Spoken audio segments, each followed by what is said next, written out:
আসসালামুআলাইকুম। Pattern cutting Bangla টিউটোরিয়ালে আপনাকে স্বাগতম। তো আমার গত ভিডিও পার্ট নাম্বার 3তে দেখিয়েছিলাম কিভাবে মাস্টার প্যাটার্ন ড্রয়িং করতে হয়। তো আপনারা যারা নতুন ভিডিও দেখছেন, যদি প্যাটার্ন কাটিং শিখতে চান তাহলে আমার সঙ্গে সরাসরি কন্ট্যাক্ট করতে পারেন, এবং যদি অনলাইনের মাধ্যমে প্যাটার্ন কাটিং শিখতে চান তাহলে অবশ্যই আমার চ্যানেলটি সাবস্ক্রাইব করে রাখবেন। তো চলুন আজকে আমরা প্যাটার্ন কাটবো। মূলত গত পরশু ড্রয়িং করেছি এবং মাস্টার প্যাটার্ন কীভাবে কাটতে হয় সেটা দেখিয়েছি। আজকে ফাইনাল শুরু। তো প্রথমত আমি আজকে কাটবো হলো CC1। যেহেতু এক একটা প্যাটার্নের বিশদ বর্ণনা থাকে, তাই আপনারা বিরক্ত হবেন না, ধৈর্য সহকারে ভিডিওগুলো দেখবেন, ইনশাআল্লাহ শিখতে পারবেন। তো চলুন আজকে CC1, এটাকে বলে CC1। এই প্যাটার্নের পার্ট কোনটার কোন নাম, এটা আমার ভিডিও পার্ট নাম্বার 1-এ বিস্তারিত বর্ণনা করা আছে, আপনারা চাইলে সেটা দেখে নিতে পারেন। তো চলুন আজকে CC1 কাটি। তো আমি ভিডিও নাম্বার পার্ট 3তে দেখিয়েছিলাম যে কিভাবে মাস্টার প্যাটার্ন ড্রয়িং করবেন। তো আজকে দেখাবো CC1, এটাকে বলে CC1। তো এই CC1 আমি আজকে ড্রয়িং করব, কাটবো।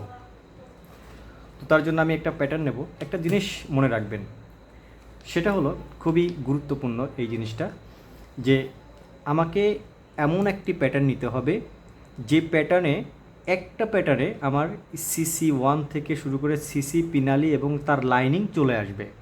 যেহেতু এটা একটা সিকোয়েন্স, যে এইটার একটা গতি আছে, এই গতি অনুযায়ী কিন্তু প্যাটার্ন কাটতে হয়।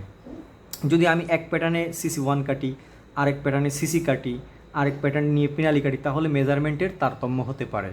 সুতরাং আমরা এমন একটা প্যাটার্ন নেব যে একটা প্যাটার্নেই আমার এই সবগুলা প্যাটার্নই চলে আসবে। তো সেই জন্য আমি যেহেতু প্রায় 13 বছর প্যাটার্ন কাটতেছি, আমার একটা এক্সপিরিয়েন্সে বলে আপনি যদি 35 cm, এটা হলো 30 cm একটা স্কেল, আপনি যদি 35 cm প্যাটার্ন নেন তাহলে আপনার এই অংশটুকু লাইনিং সহ চলে আসবে। তো যেহেতু আমার টিউটোরিয়ালের স্পেস কম, সেহেতু আমি ছোট নিয়েই দেখাচ্ছি। আপনারা 35 cm লম্বা প্যাটার্ন নেওয়ার চেষ্টা করবেন। ওকে, তো প্রথমত আমি প্যাটার্নটি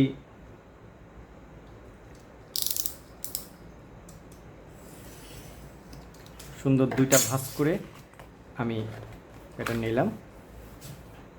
ওকে, নেওয়ার পরে এখন আমার মেজারমেন্ট দেখতে হবে এখান থেকে। এখন আর এই ব্যাক ফলো করার দরকার নাই, এখন আমি মাস্টার প্যাটার্ন অনুযায়ী আমি সম্পূর্ণ প্যাটার্ন কাটব। যেহেতু আমি এই ব্যাগ অনুযায়ী মাস্টার প্যাটার্ন ড্রয়িং করেছি, সুতরাং এখন আর এই ব্যাগের প্রয়োজন নাই আমার। তো দেখুন এখানে আছে কত, যে লেখা আছে যে 9.6 cm। ওকে, তো 9.6 cm আমি এখানে একটা স্পেস নিব বা একটা প্যাটার্ন নিব। 9.6-এর অর্ধেক হলো 4.5, 9, 6-এর অর্ধেক 3, 4.8। ও হ্যাঁ, 4.8 cm নিয়ে আমি এখানে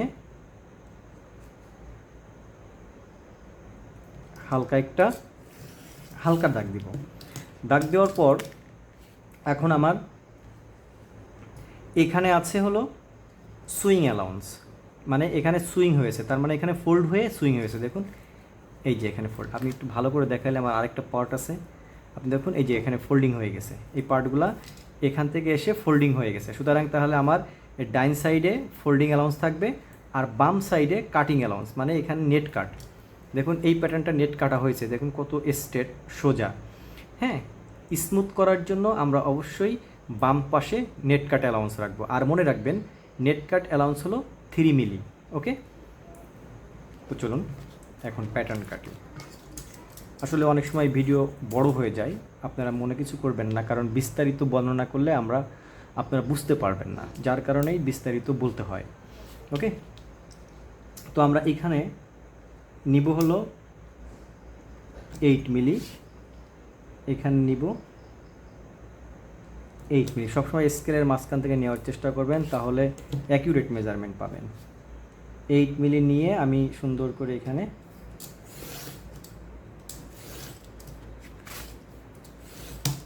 কেটে ফেলবো। কেটে ফেললাম। এবার আমি এখানেও এই যে 8 মিলির একটা গ্যাপ হয়েছে, এখানে আমি এই দাগটা এই পাশেও দিয়ে দিব। ওকে, এই পাশেও দিয়ে দিলাম। তাহলে আমার প্যাটার্নটি হয়ে গেল। এখন আমার এই পাশে ফোল্ডিং অ্যালাউন্স, এই পাশে ফোল্ডিং অ্যালাউন্স, এই পাশে নেট কাট অ্যালাউন্স। তাহলে আমার প্যাটার্নের এই পাশে ফোল্ডিং অ্যালাউন্স, এই পাশে নেট কাট অ্যালাউন্স রাখতে হবে। কিন্তু আমার এই পাশে দেখুন দাগ দিয়েছি, আমার অনেক বড় ফোল্ডিং অ্যালাউন্স আছে, এখানে আমি নেট কাট অ্যালাউন্স রাখবো। এখন নেট কাট অ্যালাউন্স হলো 3 মিলি। তো আমি এখান থেকে 3 মিলি, এখান থেকে 3 মিলি, ওকে, নিয়ে এদিকে আমি বাকি অংশটুকু আমি কেটে ফেলবো। ওকে, দেখো এখন এই মাথাটাকে আমি সোজা করব, যেহেতু মাথাটা এরোমেরো অবস্থায় আছে। সোজা করার জন্য আমি এখান থেকে একটু কেটে ফেললাম। ওকে, এখন আমার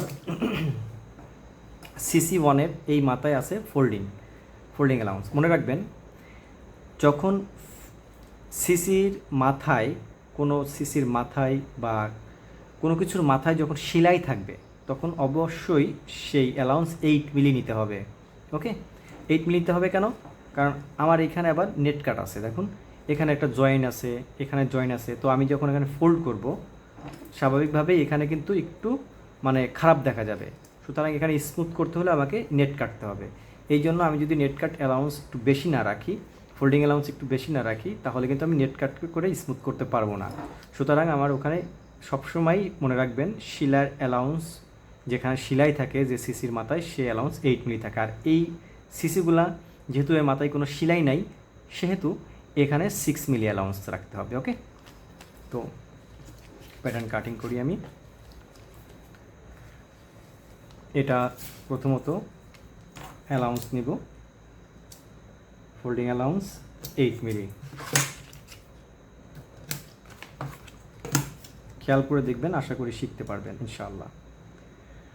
আর আপনাদের কাছে অনুরোধ থাকবে, আপনি যদি ভিডিও দেখে থাকেন বা লেদার সেক্টরে জব করে থাকেন, অবশ্যই আমার চ্যানেলটি সাবস্ক্রাইব করে রাখবেন এবং একটা লাইক দিবেন, যাতে এই ভিডিওগুলা সবার কাছে পৌঁছায়। ওকে, তো তারপরে হলো গ্যাপ। এখন আমি ফোল্ডিং অ্যালাউন্স নিয়ে নিয়েছি। এখন গ্যাপ, এখানে গ্যাপ আছে কত? সবসময় মাস্টার প্যাটার্ন ফলো করবেন। একজন ডিজাইনার যখন প্যাটার্ন দেয়, মাস্টার প্যাটার্নের সব ধরনের ইনফরমেশন থাকে। তো সবসময় চেষ্টা করবেন মাস্টার প্যাটার্নে যেটা লেখা আছে, এই লেখা অনুযায়ী কাজ করার জন্য। মাস্টার প্যাটার্ন মাপবেন না, যে মাস্টার প্যাটার্ন আছে কত আছে এখানে মাপবেন না, কি লিখেছে এইটা ফলো করবেন। ওকে, তো আমার এখানে 8 মিলি নেওয়া আছে CC1-এর গ্যাপ। তো আমি এখানে 8 মিলি নিব।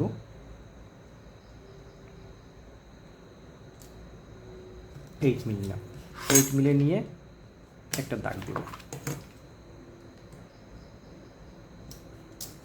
এই যে 8 মিলি এই গ্যাপটা পেলাম। এখন আমি আরেকটি দাগ দিব। মনে রাখবেন, এই যে এখানে দেখুন, এটা খুবই ইম্পর্টেন্ট জিনিস। এই যে এখানে যে সুন্দরভাবে স্মুথভাবে দেখুন, এখানে কোনো গ্যাপ নাই। যদি আমি এখন যে কাজটা করব, এই কাজটা যদি না করি, তাহলে এখানে এরকম গ্যাপ ফাঁকা বের হয়ে থাকবে। ঠিক আছে, এই ফাঁকা যেন বের না হয়ে যায়, এই একটার পর একটা পার্ট বসালে যেন এখানে কাট মার্ক দেখা যায়, কাটিং বের হয়ে না যায়, সেই জন্য আমাকে কী করতে হবে, এইখানে আমাকে 1 মিলি নক করে আমাকে একটা দাগ টানতে হবে। 1 মিলি।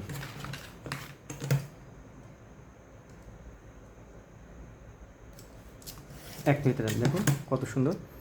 প্রথমত ফোল্ডিং অ্যালাউন্স 8 মিলি, তারপরে মেইন যে অ্যালাউন্সটা সিসির অ্যালাউন্স 8 মিলি, তারপরে দেখুন 1 মিলি আমি কিন্তু একটা দাগ দেখতে পাচ্ছেন, দাগ দিয়েছি। ওকে, এই দাগটা হলো সেভ জোন, যেটাকে আমরা এই ফোল্ডিংয়ের কাটমার্ক যেন বের না হয়ে যায়, এই জন্য আমরা এই অ্যালাউন্সটা রাখি। তারপর আমি কি করব, এই ফার্স্টের দাগ থেকে ধরে আমি 1 cm, আন্ডারলে সবসময় 1 cm হয়, মনে রাখবেন। সেটা মানি ব্যাগ হোক আর বড় ব্যাগ হোক, আন্ডারলে মানে নিচের লাইন সবসময় 1 cm গ্যাপ রাখবেন। রেখে আমি কি করব, এটাকে আমি এখান থেকে সরাসরি কেটে ফেলব। দেখুন আমার সিসির মেজারমেন্টটা, সিসি 1-এর মেজারমেন্টটা নেওয়া হয়ে গেল। তো এখন আমি যে কাজটা করব, এখন আমি সিসির যে কার্ডগুলো দিতে হয় সেই কার্ডগুলো দিব। খুব কেয়ারফুলি দেখবেন, এখানে একটা ইম্পর্টেন্ট ইনফরমেশন, যে এইখান থেকে আমার এই পর্যন্ত 3 মিলি। 3 মিলি কেন দেখুন, আমি দেখাই। এই যে লাইলিংটা দেখুন, এই যে লাইলিং আছে না, দেখুন দেখা যাচ্ছে এখানে গ্যাপ দেওয়া আছে। এই যে একটার পর একটা সিসি বসলে এখানে তো অনেকগুলো লাইলিং, একটা লাইলিং, দুটা লাইলিং, এখন পার্টটা তো অনেক মোটা হয়ে যাবে। তো যদি আমি এখানে এই গ্যাপটা না দিই, কাটিংটা না দিই, তাহলে এই যে একটার পর একটা বসছে, যার কারণে এখানে যদি কাট না দেয় তাহলে এই স্পেসগুলো, এই জায়গাগুলো অনেক মোটা হয়ে যাবে, দেখতে খারাপ লাগবে, ঠিক আছে, এবং সমান হবে না। যার কারণে আমরা কি করি, এই এস থেকে এই যে এই বর্ডার লাইন থেকে এখান থেকে আমরা এখানে 3 মিলি গ্যাপ দিয়ে আমরা একটা কাট দিয়ে ফেলি সিসিতে। দেখুন দিয়ে একটু কাট করে এদিকে কাট করে টান দিতে হবে, দিয়ে এদিক থেকে এই যে যে এক মিলি নিচেই যে দাগটা দিয়েছিলাম সেই 1 মিলি নিচের থেকে এটা কেটে ফেলতে হবে। ওকে, দেখুন এই যে 1 মিলি অ্যালাউন্স রয়ে গেছে, হ্যাঁ, দিয়ে আমরা একটু কাজ করে টান দিচ্ছি। এবার প্যাটার্নটি আবার ভাঁজ করে এদিকে ভাঁজ করে এবার অটোমেটিক এখান থেকে এটা কেটে ফেলতে হবে। যদি আপনারা না বুঝেন অবশ্যই আমার হোয়াটসঅ্যাপ নাম্বার দেওয়া আছে, আপনারা নক করবেন, আমি আপনাদের এই বিষয়ে সমাধান দিব। ওকে, তো আমাদের কাটটা দেওয়া হয়ে গেল। এখন কি আছে, এখন এই পাশের ফোল্ডিংয়ের কাটটা দিতে হবে। এখন দেখুন এই সিসি অনটা আমার এদিকে ফোল্ডিং হচ্ছে, আর এদিকে ফোল্ডিং হলে কি হচ্ছে, আমার এইখানে জায়গা দরকার, এইখানে কিন্তু আমার স্পেস দরকার, কারণ আমার এই পার্টটা এই পার্টের উপরে বসছে। যদি আমি এখানে একবারে নেট রাখি, যদি এখানে একটু অ্যালাউন্স বাড়ায় না রাখি, তাহলে কিন্তু এখানে এইভাবে বের হয়ে যাবে, বুঝতে পারছেন, এইভাবে বের হয়ে যাবে, এখানে লাইলিং দেখা যাবে। সুতরাং আমার কি করতে হবে, এইখানে আমার 1 মিলি পরিমাণ বের করে রাখা লাগবে। দেখুন এই যে আমি দাগ দিয়েছি, এই যে আমার মেইন হলো দাগটা, তারপরে আমি 1 মিলি পরিমাণ স্পেস বাড়ায় রাখছি, তার কারণে কাটমার্কটার জন্য দেখা না যায়। দেখে আমি সোজা করে কেটে এদিকে আমি এই ক্রস কাট দিব, এই মাথা সোজা 1 মিলি বাড়ায় রেখে, আর এদিকে ক্রস কাট। কারণ ক্রস কাট কারণ দিব, আমার যেটা দেখুন ফোল্ডিং করার পরে যাতে এইটা ফোল্ডিং করলে যেন এখানে মোটা না হয়ে যায়, এই জন্যই এই যে এই কাটটা আমরা এদিকে ক্রস দিব। ওকে, আর সেম জিনিসটা এই পাশের ক্ষেত্রে আমরা কিন্তু এরকম ভাঁজ করে তখন কাট দিব না, আমরা দিব তখন এই কাজটা ম্যানুয়ালি দিতে হবে। এখানে সুন্দর করে এই যে এই 3 মিলি দাগের মাথায় রেখে এদিকে একটা ক্রস কাট দিতে হবে। ওকে, ক্রস কাট দিতে হবে। দেখুন তো হয়ে গেল আমাদের সিসি 1। তো আজকে সিসি 1 কাটলাম। যদি কারোর কোনো প্রশ্ন থাকে অবশ্যই কমেন্ট বক্সে প্রশ্ন করবেন, আমি ইনশাল্লাহ উত্তর দেব। আরেকটা গুরুত্বপূর্ণ বিষয় হলো প্যাটার্ন ইনফরমেশন। একটা প্যাটার্নে কী কী ইনফরমেশন লিখতে হয় সেই ইনফরমেশনগুলো হলো, প্রথমত যেহেতু এখানে ফোল্ডিং, সুতরাং এখানে এফ লিখতে হবে, এফ মানে ফোল্ডিং। তাহলে এখানে ফোল্ডিং, এটা ফোল্ডিং হয়েছে, তাহলে এটুকু ফোল্ডিং লিখতে হবে। আর এটুকু হলো নেট কাট, এই পাশে এটুকু নেট কাট এখানে, তাহলে নেট কাট সবসময় আমরা নর্মাল, মানে এখানে স্ক্রাইবিং নর্মাল হবে। আর এটা যেহেতু নিচের অংশ আন্ডারলে, সুতরাং এখানে লিখতে হবে ইউএল অর্থ আন্ডারলে। তারপরে এরকম হ্যাশ চিহ্ন দিবেন, এটা হলো ম্যান্ডেটরি না, সুন্দর লাগে দেখতে, স্ট্যান্ডার্ড লাগে তাই। হ্যাশ চিহ্ন দিয়ে এখানে লিখবেন স্টাইল নাম্বার, দেখা যাচ্ছে SD সিরাজ ডিজাইনার 001। ওকে, লেখা। এখন এই মানি ব্যাগে এই পার্ট কয়টা ব্যবহার হয়েছে? অনলি একটা ব্যবহার হয়েছে, CC1। এই পাশেরটা কিন্তু ডিফারেন্স। তো সুতরাং CC1 একটা যেহেতু ব্যবহার হয়েছে, তাহলে আমি এখানে লিখব 1 ইন্টু LEATHER, 1 ইন্টু লেদার। ওকে, এটা এখন এক প্যাটার্নের নাম লিখতে হবে। এটা কি? এটা হলো CC1। ওকে, এইভাবে লিখে এখন এই প্যাটার্নটা কিন্তু, এই লেদারটা এখান থেকে যে লেদার কাটবো সেই লেদার কিন্তু পাতলা আছে, দেখুন এই যে পাতলা, তার মানে কি এটাকে স্প্লিট করেছে। তো এইটাকে আমাকে স্প্লিট দিতে হবে। তো CC1 সবসময় 7-এ স্প্লিট হয়, মনে রাখবেন, 7SP, SP মানে স্প্লিট। ওকে, এটা হলো প্যাটার্নের বেসিক ইনফরমেশন। এটুকু দিলেই এনাফ। একজন কাটিং ম্যান সে অবশ্যই এই ইনফরমেশন দেখে বুঝতে পারবে, একজন স্ক্রাইবিং ম্যান অবশ্যই সে এই ইনফরমেশন দেখে বুঝতে পারবে, একজন ব্যাগ মেকার সে অবশ্যই এইসব ইনফরমেশন দেখে অবভিয়াসলি বুঝতে পারবে। তো আজকে CC1 কেটে দেখালাম। আগামী পার্ট নাম্বার 5-এ আপনাকে CC1-এর লাইনিং কিভাবে কাটতে হয়, মানে এই লাইনিংটা কিভাবে কাটতে হয়, এই লাইনিংটা সেটা দেখাবো। তো সেই আমন্ত্রণে আজ এই পর্যন্ত।